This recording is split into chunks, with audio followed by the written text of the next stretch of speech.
ಶ್ರೀ ಗುರುಭ್ಯೋ ನಮಃ. ಹರಿ ಓಂ.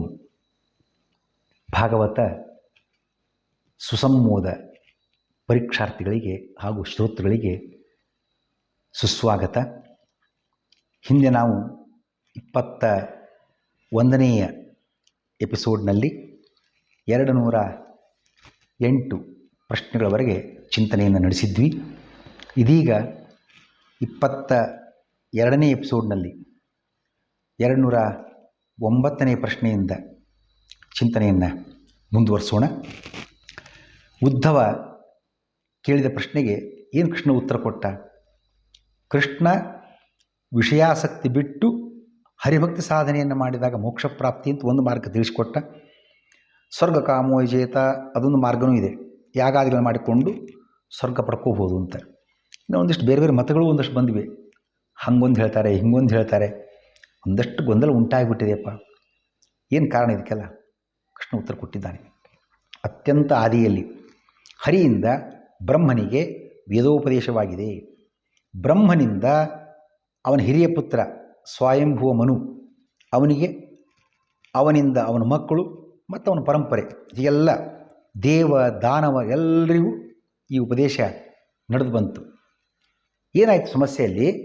ಸಾತ್ವಿಕರಿಂದ ಶುದ್ಧ ತತ್ವಜ್ಞಾನ ಪರಂಪರೆ ಮುಂದುವರೆದರೆ ದುರ್ಬುದ್ಧಿ ದುರಾಗ್ರಹದ ರಾಜಸ ತಾಮಸರಿಂದ ದುರ್ಮತಗಳೇ ಹರಡಿಬಿಟ್ಟಿವೆ. ಇದಕ್ಕೆ ಹರಿಯಿಚ್ಛೆನೂ ಕಾರಣ, ದುರ್ಗಾದೇವಿಯ ಬಂಧಕ ಶಕ್ತಿಯೂ ಕಾರಣ. ನಾನಾ ಮತ ನಾನಾ ಮಾರ್ಗ ಜಾಲ ಇಷ್ಟು ವಿಸ್ತಾರಗೊಂಡಿರತಕ್ಕಂಥದ್ದು ಕೂಡ ಈ ಕಾರಣಕ್ಕಾಗಿ. ಶಾಶ್ವತ ಸುಖದ ಮಾರ್ಗ ಯಾವುದು? ಇದರಲ್ಲಿ ಸ್ವಲ್ಪ ಆದರೂ ವಿಷ್ಣು ಭಕ್ತಿ ಹೊಂದಿದವರಿಗೆ ಪೂರ್ಣ ಸುಖದ ಗಮ್ಯ ದೂರವಿದ್ದರೂ ಕೂಡ ದುಃಖವನ್ನು ಸ್ವಲ್ಪ ಮಟ್ಟಿಗೆ ಕಡಿಮೆಯವರು ಮಾಡಿಕೊಳ್ಳಬಹುದಾಗಿದೆ, ಅವಕಾಶ ಇದೆ ಅವರಿಗೆ. ಆದರೆ ಈ ಅವಕಾಶವನ್ನು ಕಳ್ಕೊಂಡವರಿಗೆ ನಿತ್ಯ ದುಃಖವೇ ಗತಿ. ವಿಷಯಾಸಕ್ತಿ ರಹಿತ ಉತ್ತಮ ಭಕ್ತರ ಸ್ವಾಗತಕ್ಕೆ ಶಾಶ್ವತ ಸುಖರೂಪ ಮೋಕ್ಷವೇ ಸಿದ್ಧವಾಗಿದೆ. ಹಾಗಾಗಿ ವಿಷ್ಣು ಭಕ್ತಿಯೇ ಮೋಕ್ಷಕ್ಕೆ ಪೂರಕವಾಗಿರ್ತಕ್ಕಂಥದ್ದು ಅನ್ನುವ ಉತ್ತರವನ್ನು ಕೊಟ್ಟಿದ್ದಾನೆ. ಬ್ರಹ್ಮದೇವ ಪೂರ್ವಜನಾದ ಸ್ವಯಂಭುವಿಗೆ ಉಪದೇಶ ಕೊಟ್ಟ ವೇದೋಪದೇಶ ಅಂತ ಬಂತು. ಏನು ಪೂರ್ವಜ ಹೇಗೆ? ಅವನು ಮೊದಲು ಹುಟ್ಟಿದ ಹಿರಿಮಗ ಏನು ಸ್ವಯಂಭೂಮನು? ಬ್ರಹ್ಮದೇವನ ಹಿರಿಮಗ ಅಲ್ಲ. ಸ್ಕಾಂದ ಪುರಾಣ ತಿಳಿಸುವಂತೆ ಅನೇಕರು ಆ ಪರಂಪರೆಯಲ್ಲಿ ಬಂದಿದ್ದಾರೆ. ಬ್ರಹ್ಮದೇವನ ಹಿರಿಯ ಮಕ್ಕಳಾಗಿ ರುದ್ರಮಿಂದ್ರಂ ಕುಮಾರಂಚ ವಿನೈವ ಅನ್ಯಾಗ್ರಜೋ ಮನುಹು ಅನ್ನೋ ಮಾತನ್ನು ತೆಗೆದುಕೊಂಡಾಗ ಪೂರ್ವ ಸೃಷ್ಟವು, ಅದು ಸ್ಕಾಂದ ಪುರಾಣದ ಮಾತು, ನಿಬಂಧ ಗ್ರಂಥದ ಮಾತು ಎಲ್ಲ ತೆಗೆದುಕೊಂಡಾಗ ಅದನ್ನು ಈ ರೀತಿ ಅರ್ಥ ನಾವು ಮಾಡಿಕೊಳ್ಳಬೇಕು. ರುದ್ರ, ಇಂದ್ರ, ಕಾಮ, ಭೃಗು, ಮರೀಚಿ ಇವರೆಲ್ಲ ಆದಿ ಸೃಷ್ಟಿಯಲ್ಲಿ ಸ್ವಯಂಭುವ ಮನುವಿಗಿಂತ ಮೊದಲು ಹುಟ್ಟಿದವರು. ಹಾಗಾಗಿ ಇವರನ್ನು ಬಿಟ್ಟು ಬ್ರಹ್ಮನ ಹಿರಿಯ ಪುತ್ರ ಸ್ವಯಂಭುವ ಮನುವನ್ನು ತಗೊಳ್ಬೇಕು. ಪುನಃ ಜನಿಸುವಾಗ ಈ ಕ್ರಮ ವ್ಯತ್ಯಾಸ ಆಗ್ಬೋದು, ಆದರೆ ಆದಿ ಸೃಷ್ಟಿಗೆ ಅನುಸಾರವಾಗಿಯೇ ಅವರ ಸೀನಿಯಾರಿಟಿನೋ ಉತ್ತಮತ್ವನೋ ತಾರತಮ್ಯನೋ ಇರುತ್ತವೆ ಅಂತ ತಿಳಿಯಬೇಕಾಗಿದೆ. ಹರಿಪ್ರಿಯರು ಯಾರು? ಮುಂದಿನ ಪ್ರಶ್ನೆ ಕೇಳ್ತಾನೆ ಉದ್ಧವ. ಹೇಳಿದ Krishna, simple living, high thinking, ಅತಿ ಕಡಿಮೆ ವಸ್ತುಗಳಿಂದ, ಮಿನಿಮಮ್ ಎಷ್ಟರ ವಸ್ತು ಸ್ವೀಕಾರದಿಂದ ಜೀವನ ನಡೀಬಹುದು ಅಷ್ಟನ್ನು ಮಾತ್ರ ಸ್ವೀಕಾರ ಮಾಡತಕ್ಕಂಥದ್ದು. ಅದನ್ನು ಇಟ್ಟುಕೊಂಡು ಹರಿಯ ಧ್ಯಾನವೇ ತಮ್ಮ ಜೀವನದ ಮುಖ್ಯ ಉದ್ದೇಶ ಅಂತ ಹರಿಧ್ಯಾನದಿಂದ ಆಕರ್ಷಿತರಾಗಿ ಹರಿಧ್ಯಾನದಲ್ಲಿಯೇ ತೃಪ್ತರಾಗಿರ್ತಕ್ಕಂಥವ್ರು ಇವರು ಹರಿಪ್ರಿಯರು. ಬ್ರಹ್ಮ ರುದ್ರ ಇಂದ್ರ ಪದವಿ ಸ್ವರ್ಗ ಮೋಕ್ಷ ಯಾವುದನ್ನು ಬಯಸುವುದಿಲ್ಲ ಇವರು. ಹರಿಗಾಗಿ ಹರಿ, ಇದೇ ಇವರು ಮಂತ್ರ. ಇಂಥ ಏಕಾಂತ ಭಕ್ತರು ಹರಿಪ್ರಿಯರಾಗಿದ್ದಾರೆ. ಭಗವಂತ ಇಂತಹವರನ್ನು ಹಿಂಬಾಲಿಸಿ ತನ್ನ ಪಾದಧೂಳಿಯಿಂದ ಪವಿತ್ರೀಕರಿಸ್ತಾನೆ. ಹರಿಯ ಪಾದಧೂಳಿಯಿಂದ ಇಂತಹ ಹರಿಪ್ರಿಯರ ಏಕಾಂತ ಭಕ್ತರ ಪವಿತ್ರೀಕರಣ ಹೇಗೆ? ಮುಂದೆ ಭಕ್ತರು ಹೋಗ್ತಾರೆ, ಹಿಂದೆ ಹರಿ ಹೆಜ್ಜೆ ಹಾಕ್ತಾ ಅವರನ್ನು ಹಿಂಬಾಲಿಸ್ತಾನೆ. ಹರಿ ಸಾಗುವಾಗ ಅವನ ಪಾದದಿಂದ ಎದ್ದ ಧೂಳು ಸ್ವಲ್ಪ ಗಾಳಿಯಲ್ಲೆಲ್ಲ ತೇಲಿ ಅದು ಆ ಮುಂದೆ ಇರುವ ಏಕಾಂತ ಭಕ್ತನ ಮೇಲೆ ಬಿದ್ದು ಅವನನ್ನು ಪಾವನಗೊಳಿಸ್ತದೆ. ಇದು ಭಕ್ತ ಮುಂದೆ ಹರಿ ಹಿಂದೆ ಸಾಗಿದಾಗ ಈ ಕ್ರಮದಲ್ಲಿ ಆಗ್ತದೆ ಸಾಧ್ಯ. ಅಕಸ್ಮಾತ್ ಒಂದು ವೇಳೆ ಹರಿ ಮುಂದೆ ಸಾಗಿ ಹರಿಯ ಹಿಂದೆ ಆ ಭಕ್ತ ಹೋಗೋದು ಅಂತಾಗಿದ್ದರೆ, ಅವನ ಹೆಜ್ಜೆ ಇರುವುದು ಅಂತಾಗಿದ್ದರೆ ಅವಾಗೇನಾಗಿಬಿಡ್ತದೆ, ಭಕ್ತನ ಪಾದದ ಧೂಳಿಯೇ ಹರಿಯನ್ನು ಸ್ಪರ್ಶಿಸಿಬಿಡ್ತದೆ. ಆಗ ಭಕ್ತನಿಗೆ ಮಹಾದೋಷ, ಅದಾಗಬಾರ್ದು. ಅದಕ್ಕಾಗಿ ಭಗವಂತ ಏನು ಮಾಡ್ತಾನೆ, ಆ ಭಕ್ತನನ್ನು ಈ ದೋಷದಿಂದ ಮುಕ್ತ ಮಾಡೋದಕ್ಕೋಸ್ಕರ, ಉಳಿಸುವುದಕ್ಕೋಸ್ಕರ ಅವನ ಹಿಂದೆ ಹೆಜ್ಜೆ ಹಾಕ್ತಾನೆ ಅನ್ನುವ ಮಾತು ಸಂಖ್ಯಾನ ಗ್ರಂಥದಲ್ಲಿ ಕಂಡು ಬರ್ತಾ ಇದೆ. ಅನುಗಚ್ಚತಿ ವಿಷ್ಣುಸ್ತು ಸ್ವಭಕ್ತಂ ತಸ್ಯ ಶುದ್ಧಯೇ ತಸ್ಯಾಂಗ್ರಿ ರೇಣುಭಿರ್ವಾತ ನೀತೈರಗ್ರೇಸರ ಶುಚಿ ಅನ್ನೋ ಮಾತಿನಲ್ಲಿ ಈ ಮಾಹಿತಿಯನ್ನು ನಾವು ನೋಡಬಹುದಾಗಿದೆ. ವಿಜಯದಾಸರು ಹೇಳ್ತಾರೆ ಒಂದು ಕಡೆಗೆ, ಹರಿಭಕ್ತರು ಮುಂದೆ ಮುಂದೆ ತಾನವರ ಹಿಂದೆ ಹಿಂದೆ ಅನ್ನೋ ಮಾತು. ಭಕ್ತರು ಮುಂದೆ ಹರಿ ಹಿಂದೆ ಅಂತ ಮಾತಿನ ಅರ್ಥವನ್ನು ನೋಡ್ತಕ್ಕಂಥದ್ದು. ಕೃಷ್ಣನಿಗೆ ಉದ್ಧವನಷ್ಟು ಪ್ರೀತಿ ಪಾತ್ರ ಯಾರೂ ಇಲ್ಲ. ಹೇಳ್ಬಿಡ್ತಾನೆ, ನೋಡಪ್ಪ ನೀನು ಭಾಳ ನನಗೆ ಪ್ರೀತಿ ಪಾತ್ರ, ಅದಕ್ಕಾಗಿ ಈ ಮಾಹಿತಿಯನ್ನು ಹೇಳ್ತಾ ಇದ್ದೇನೆ ಅಂತ ಹೇಳ್ತಾನೆ. ಅಂದರೆ ಉದ್ಧವನಷ್ಟು ಪ್ರೀತಿ ಪಾತ್ರ ಯಾರೂ ಇಲ್ವಾ ಕೃಷ್ಣನಿಗೆ? ಅಭಿಪ್ರಾಯ ಏನು? ಇದನ್ನು ಕೃಪಾನಿಮಿತ್ತ ಯಾ ಪ್ರೀತಿ ನೀಚಭಕ್ತೇಷು ಸಾ ಅಧಿಕ ಅನ್ನುವ ಪ್ರಿಯ ವಿವೇಕ ಗ್ರಂಥದ ಮಾತಿನಂತೆ ಅರ್ಥೈಸಬೇಕು. ಯಾರೋ ಭಿಕ್ಷಕ್ಕೆ ಬಂದಿರ್ತಾನೆ, ಏನಾದ್ರು ಭಿಕ್ಷೆ ಕೊಡ್ರಿ, ಆಹಾರ ಕೊಡ್ರಿ, ರೊಟ್ಟಿ ಹಾಕ್ರಿ, ಚಪಾತಿ ಹಾಕ್ರಿ.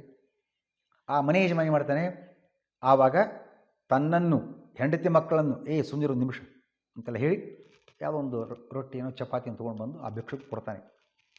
ಹೀಗೆ ಸಣ್ಣವರಲ್ಲಿ ತೋರ್ತಕ್ಕಂಥ ಕರುಣೆ, ತಾತ್ಕಾಲಿಕ ಪ್ರೀತಿ ಅದು ಅತಿ ಸ್ವಲ್ಪ ಜಾಸ್ತಿನೇ ಇರ್ತದೆ.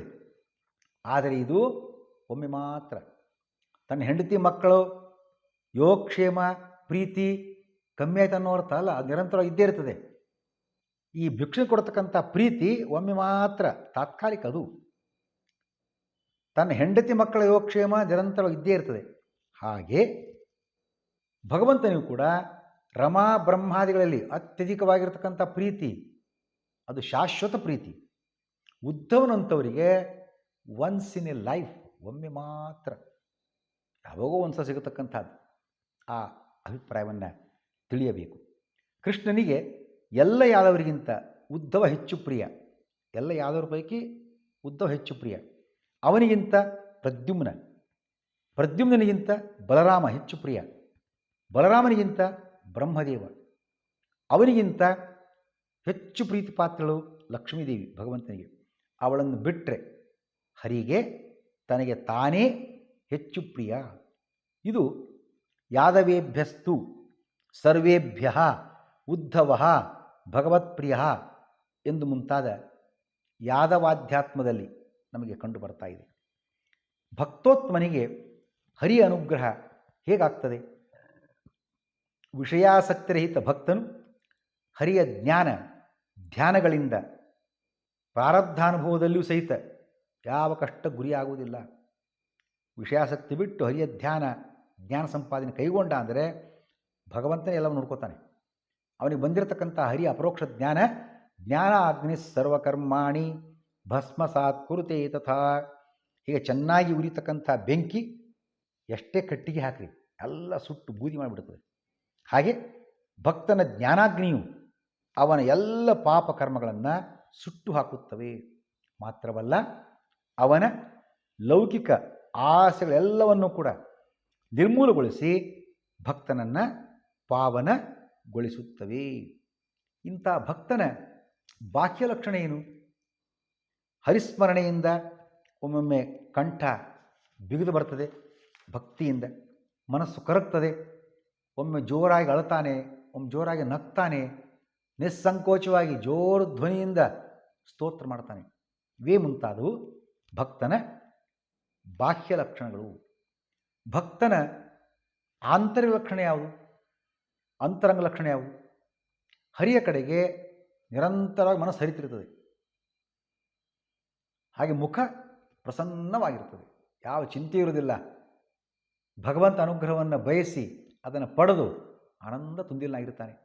ಪ್ರಸನ್ನ ಮುಖ, ಅರಳುವಿಕೆ, ಸ್ಥಿರತೆ, ಭಗವಂತನ ಬಗ್ಗೆ ನಂಬಿಕೆ, ವಿಶ್ವಾಸ ಗಟ್ಟಿ, ಇವು ಭಕ್ತನ ಆಂತರಿಕ ಲಕ್ಷಣವಾಗಿವೆ.